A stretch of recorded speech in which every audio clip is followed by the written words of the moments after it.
Fundación de la Orden SDA. Estrategia elaborada por John Dee y Wilhelm von Rosenberg en 1587, denominada Estrategia A1. Primero, objetivos declarados. A. Preservar la sabiduría hiperbórea. B. Procurar que además de conservar el conocimiento actual, 1587, el mismo pueda también incrementarse a través del tiempo con nuevos aportes. C. Preservar la lengua enoquiana. D. Actualizar en cada siglo, en el mayor secreto, la sabiduría hiperbórea al nivel intelectual de la época y elaborar vías de mutación individual y racial para ser empleadas en el momento en que se cumpla la pauta HHH. E. Mantener una permanente observación sobre el devenir de la historia, registrando todos los sucesos importantes de cada siglo desde la perspectiva hiperbórea, prestando especial atención a los despliegues tácticos de las fuerzas demoníacas de Changchanbalá. Sinarquía, pero sin intervenir jamás, ni permitir que dicha observación sea notada por el enemigo, salvo la excepción de la pauta HHH. F.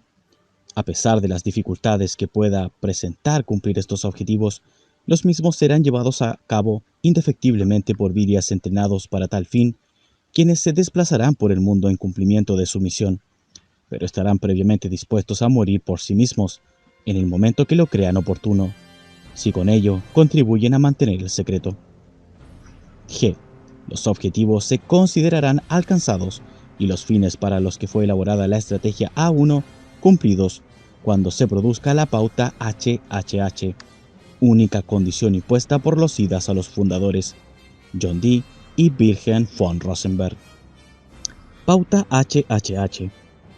Es un tiempo por venir, en el cual la misión encomendada se considerará cumplida cuando la sabiduría hiperbórea sea confiada a una élite predestinada para su empleo en bien de la humanidad, la cual girará en torno del enviado de Wotan, el señor de la guerra, el jefe que conducirá a los pueblos hiperbóreos a la victoria, el portador de la cruz polar de Cristo Lucifer. Es este un misterio que nadie logrará descifrar antes del tiempo justo.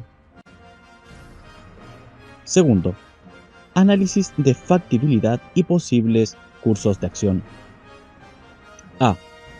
Para desarrollar una estrategia destinada a cumplir los objetivos anteriormente expuestos, debe partirse de tres elementos rigurosamente necesarios. Primero, los hombres capaces de llevar a cabo la estrategia A1. Segundo, los medios necesarios para que los hombres adecuados puedan llevar a cabo la estrategia A1. Tercero, el método para que los hombres, en posesión de los medios necesarios, cumplan los pasos justos que les permitan llevar a cabo la estrategia A1. B. Análisis del elemento.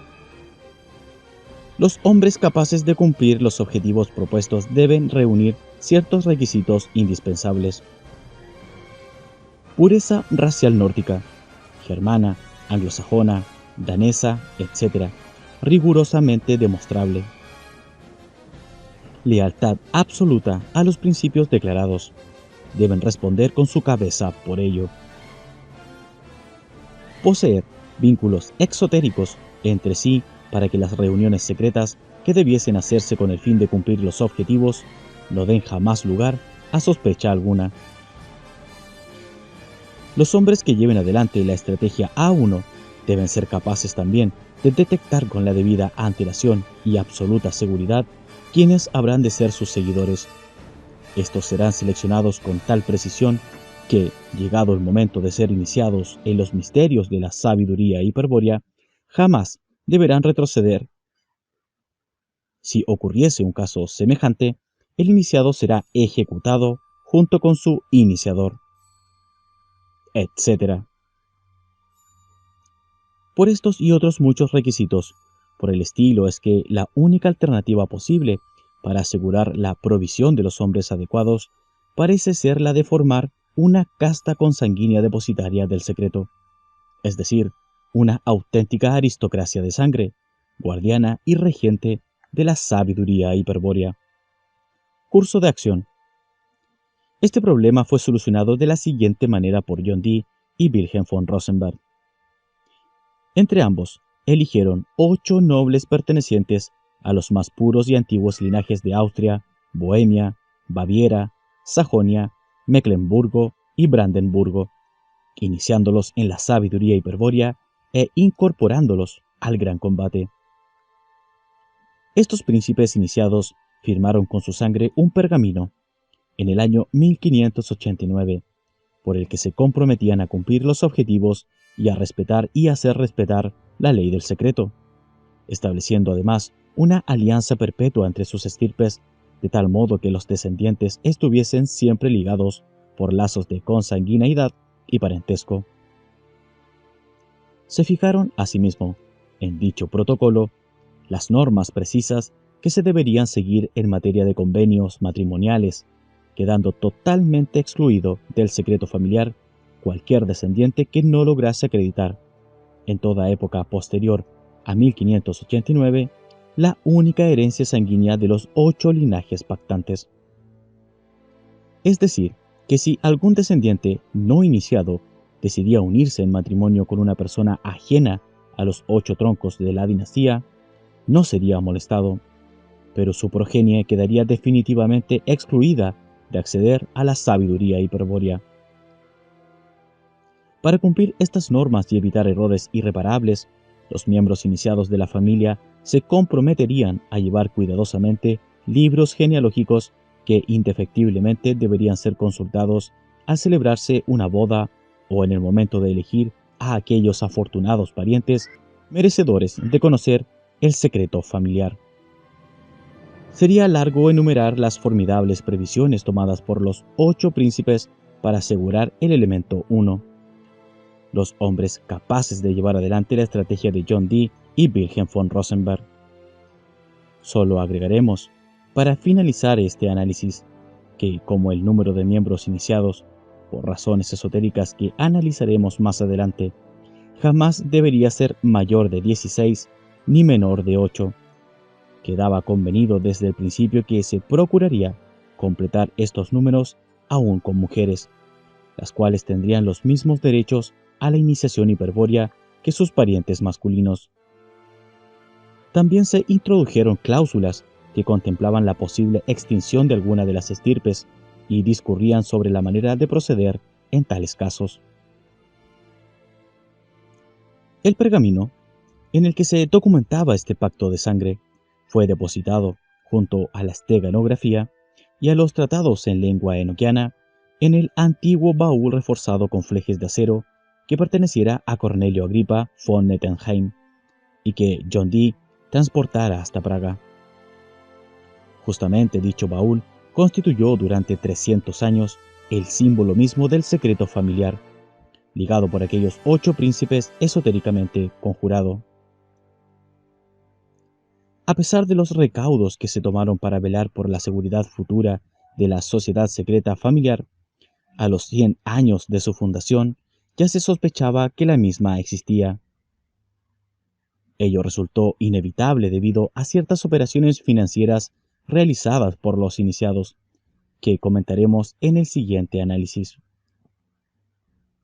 En el siglo XVIII se habló de una sociedad de alquimistas que funcionaría en el mayor secreto e integrada exclusivamente por miembros de la nobleza protestante de Alemania, y hasta se especuló con que podría tratarse de los misteriosos Rosacruces o de una sociedad de francmasones. Quien primero sospechó y realizó indagaciones, aunque sin mayores consecuencias, fue la Iglesia Católica. Sin embargo, en el siglo XIX se investigó seriamente tratando de descubrir y destruir a la sociedad secreta familiar. El ataque no provenía ahora de la Iglesia Católica, que por el contrario poseía intereses comunes con la dinastía, sino del Iluminismo, la secta fundada en Baviera por Adam Weishaupt en 1776.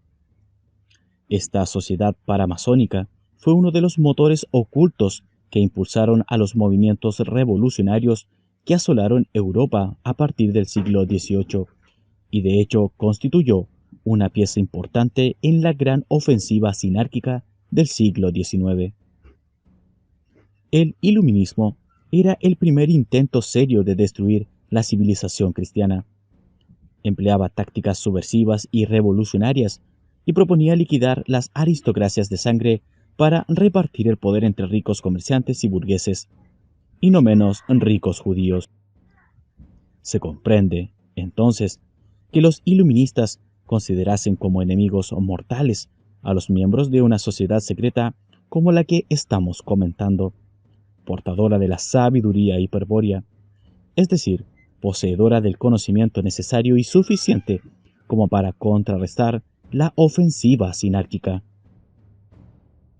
Y, aunque solo se disponía de la sospecha de su existencia, podemos decir que una terrible guerra secreta fue librada durante todo el siglo XIX contra la dinastía, de la cual no daremos los detalles para no prolongar demasiado el relato, salvo uno que consideramos altamente significativo. Fueron los iluministas quienes denominaron SDA, a falta del nombre verdadero, a la Sociedad Secreta Familiar. El nombre lo tomaron de la antigua divisa Sapiens Donabitur Astris, del blasón de uno de los 8 príncipes que fundaron la dinastía, dado que el escudo heráldico correspondiente se hallaba a la vista, en un castillo prusiano a donde los iluministas suponían que funcionaba la sociedad secreta. Como nadie desmintió jamás esta cuestión, se la continuó denominando SDA, criterio que seguiremos nosotros también de aquí en adelante, pero no sin antes aclarar que los miembros iniciados de la dinastía empleaban, entre ellos, un nombre para referirse a la sociedad secreta familiar. En efecto, el nombre secreto de la SDA era Einherjar, vocablo que alude a la élite de Odín y que, desde hace miles de años, se emplea para señalar a las sociedades de guerreros iniciados. De cualquier manera, como SDA fue conocida en el mundo, y SDA la seguiremos llamando a lo largo del relato. C. Análisis del elemento 2.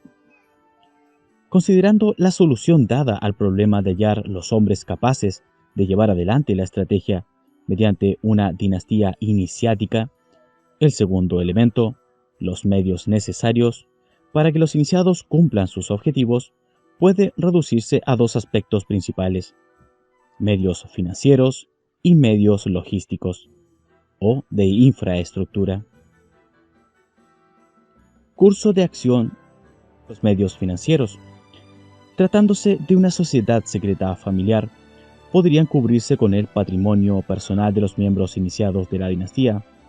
Sin embargo, esta solución no pareció satisfactoria a los 8 príncipes, pues generaba demasiadas alternativas probables y, consecuentemente, pocas garantías de seguridad.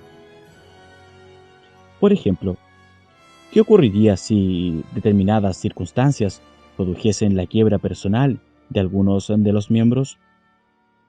¿Arrastraría en su ruina a la sociedad secreta familiar, sellando así la suerte de la sabiduría hiperbórea?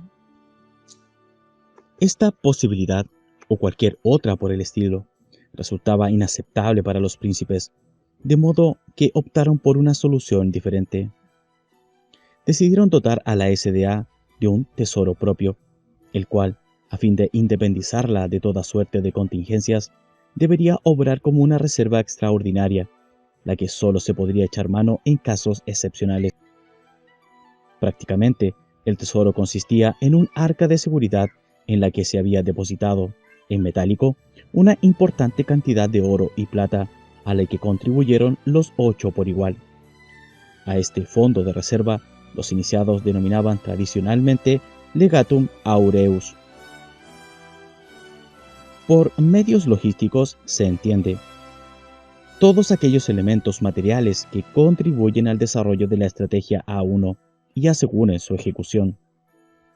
De aquí que los medios variasen, naturalmente, con el correr de los años de acuerdo a las necesidades y no puedan describirse fuera del contexto histórico. Por ejemplo, en el tiempo de la fundación se estimó como medios logísticos fundamentales la disposición de un sitio libre de miradas inquisidoras para efectuar los estudios de la sabiduría hiperbórea y otorgar la iniciación hiperbórea. Y una cámara secreta, lo suficientemente segura para guardar el Legatum Aureus y los baúles con manuscritos en lengua enoquiana, la esteganografía, etc. La infraestructura inicial con que se contaba para cumplir estas necesidades consistió simplemente en un castillo amurallado, al cual se le construyeron sectores secretos a los que solo tenían acceso los iniciados. Sin embargo, como se verá más adelante, estas medidas resultaron insuficientes a corto plazo a causa de la Guerra de los 30 años y, luego de concluida esta contienda, a raíz de diversas razones históricas. Los medios logísticos fueron requiriendo de distintos elementos no previstos en la planificación inicial de la estrategia A1. Para conocer con cierta precisión la suerte corrida por la SDA entre los siglos XVII y XX y evaluar parte de los hechos en materia de medios financieros y logísticos, daremos al final de estos análisis un esquema histórico de la estrategia O. D. Análisis del elemento 3. El método debe cumplir, entre otras, las siguientes condiciones principales. Primero, tiene que dar, en cualquier época, una indicación objetiva de la situación propia y de la posición enemiga. Segundo, determinará con absoluta seguridad el momento en que la pauta triple H se esté por cumplir.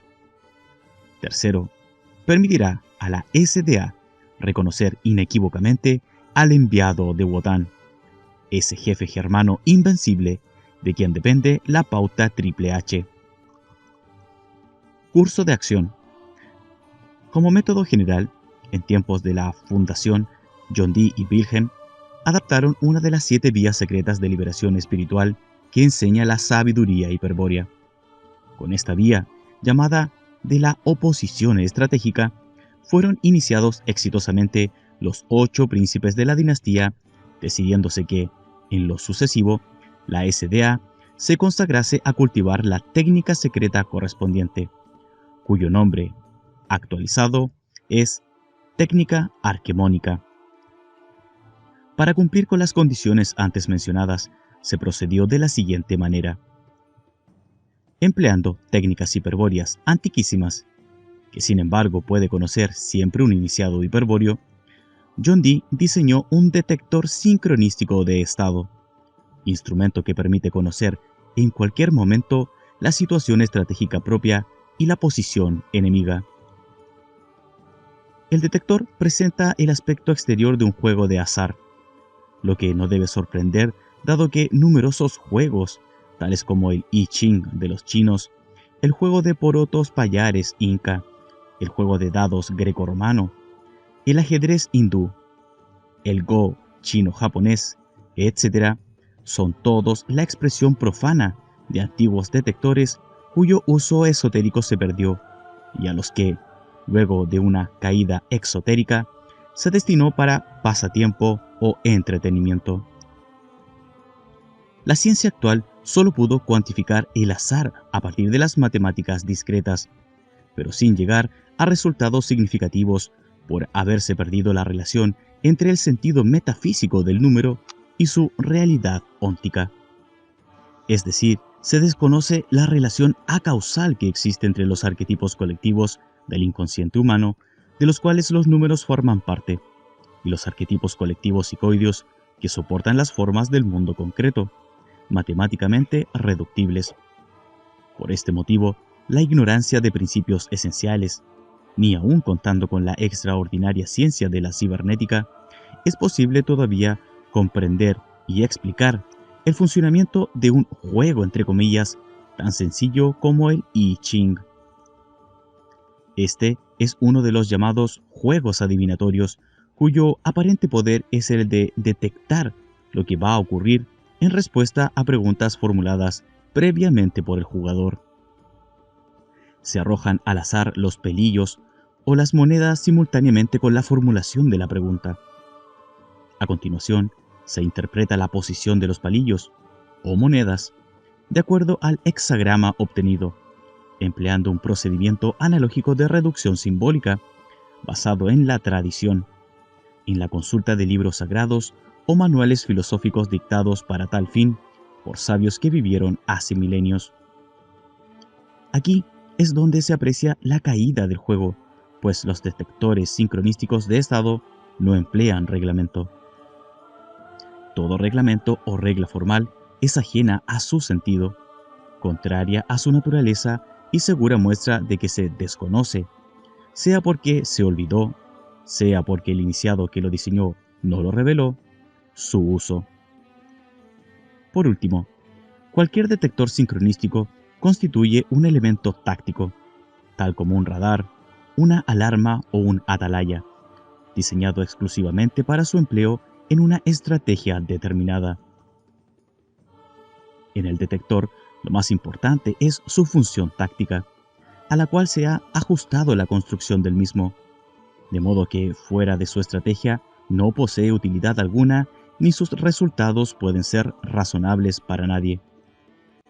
Es lo que ocurre con los juegos mencionados, en verdad detectores, que son residuos de remotas estrategias cuya clave se perdió hace milenios y con ella su significado, debiéndose adosar un reglamento para forzar una significación que, desde luego, ya no es la misma ni jamás lo será. Al instrumento, diseñado por John Dee, Wilhelm von Rosenberg lo denominó irónicamente Juego del Mesías, dado que él mismo permitiría descubrir aquel tiempo final en que habría de manifestarse el enviado de los Siddhas hiperbóreos. Pero no era este el único motivo de tal denominación.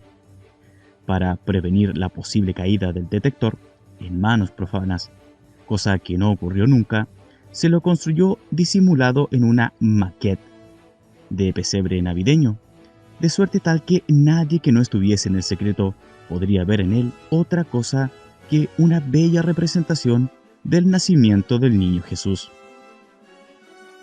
El detector en sí consistía en un tablero y en 3 cuerpos que se debían arrojar sobre él. El tablero exhibía en su superficie hábilmente dibujadas una cantidad de signos y runas, las cuales guardan una cierta relación con las construcciones megalíticas de Europa. Los cuerpos eran 3 diferentes poliedros, también con signos grabados en las caras. Como camuflaje, se procedía a colocar sobre el tablero una cabaña de reducidas dimensiones a modo de establo, rodeada por infinidad de pequeñas figuras exquisitamente talladas.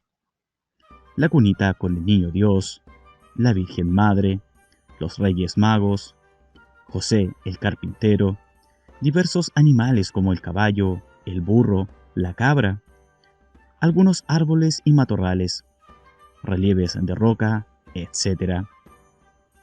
Entre tantas miniaturas nadie hubiese podido descubrir a los poliedros, perfectamente ensamblados en algunas estatuillas, ni es probable que prestase atención al tablero que servía de piso, pues, por menos fe que tuviese el observador, seguramente quedaría maravillado al comprobar la minuciosidad evangélica con que se había logrado representar el sagrado nacimiento. Pero dejemos por un momento de lado las medidas de seguridad tomadas por John Dee y Wilhelm von Rosenberg. Despojemos al juego del Mesías de sus elementos accesorios y preguntemos, ¿de qué manera podía este juego cumplir con las condiciones expuestas en el análisis del elemento tercero? La respuesta es que el detector solo satisfacía, lo que es realmente mucho, a las 2 primeras condiciones. Daba una indicación objetiva de la situación propia y de la posición enemiga en cualquier momento, con solo arrojar los cuerpos sobre el tablero. Y también permitiría conocer el tiempo en que el enviado de los Siddhas habría de manifestarse, atendiendo a la posición ganadora de los poliedros sobre el tablero. En efecto, si bien no existe reglamento para el juego del Mesías, sí está bien determinada la única posición de las piezas que indica el fin de la estrategia propia, es decir, la conclusión de los objetivos fijados, con lo cual se torna inútil toda acción ulterior, pues carecería de motivación estratégica.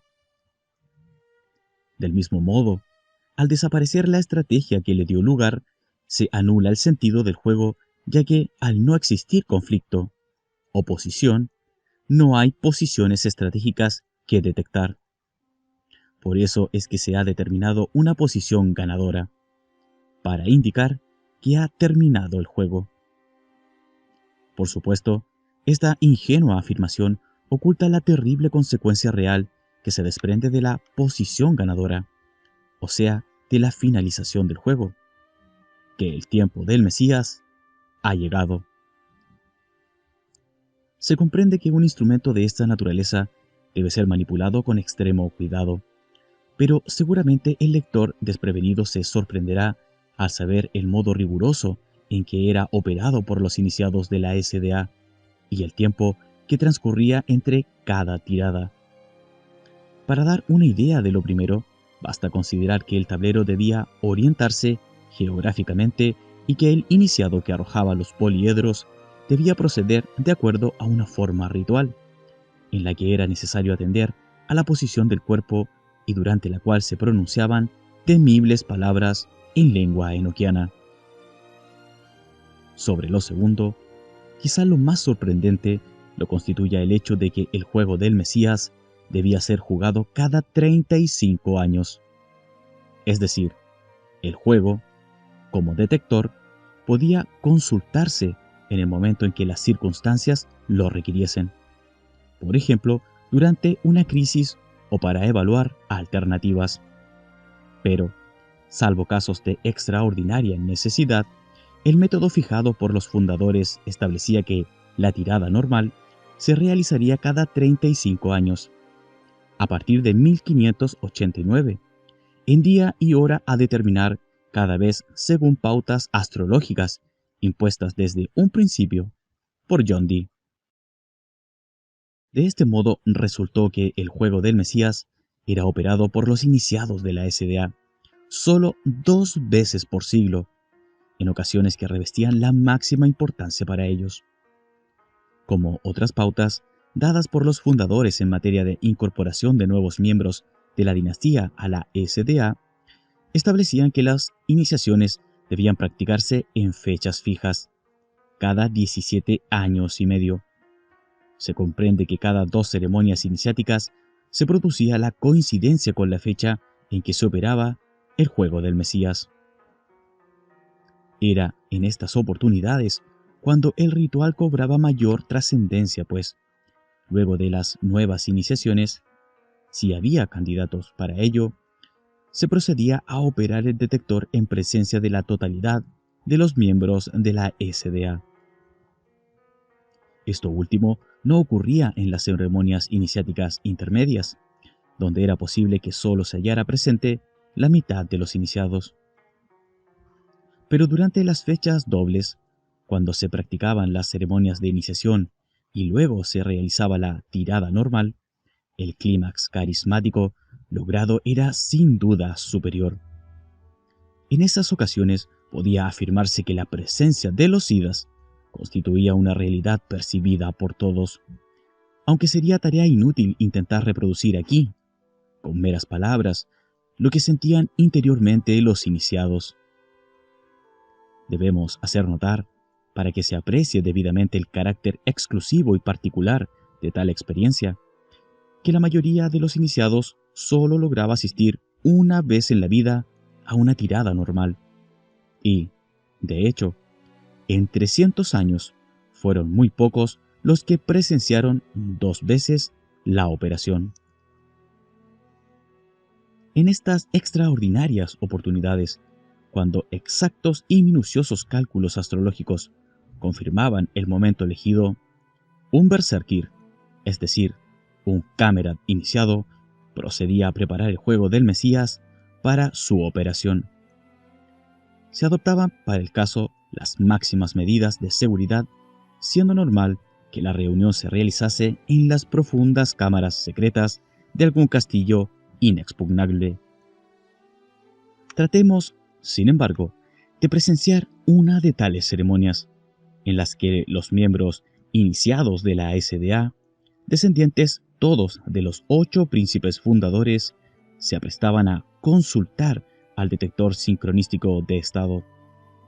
Podemos imaginarlos fácilmente recurriendo al misterio de la sangre pura, remontando el subtratma carismático, sincronístico y acausal de la áurea catena, la cual nos une, en tanto que virias hiperbóreos, con quienes han visto. Acerquémonos, entonces, a una de aquellas ceremonias secretas de la SDA y observemos atentamente cuánto allí ocurría. Para recreo del lector, solamente agreguemos que nos hallamos en un lugar del norte de Alemania, a fines del siglo XVII, bajo la bóveda de piedra de una pieza subterránea que hace las veces de cripta iniciática. El recinto posee en el centro un patio circular, embaldosado con lajas de basalto trap anaranjado, traídas de Islandia especialmente por miembros iniciados de la dinastía. Rodeando completamente a este patio y formando una celeste circunferencia, un pequeño canal de 4 pulgadas de ancho, completamente lleno de agua, da la impresión de que un anillo líquido ha sido dispuesto en torno.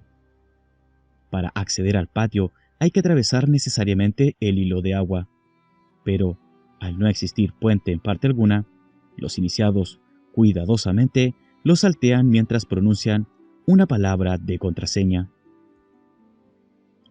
En el interior del anillo de agua, según dijimos, se halla el patio, de unos 30 pies de diámetro. En el centro de este, una columna de piedra negra y base octogonal soporta, a unos 5 pies del suelo, una primorosa reproducción del milagro navideño, la maquette, que oculta en su seno al juego del Mesías. Se encuentra en ese sitio desde muchas décadas atrás, cuando otros iniciados, antepasados de los presentes, la transportaron al edificio recientemente construido.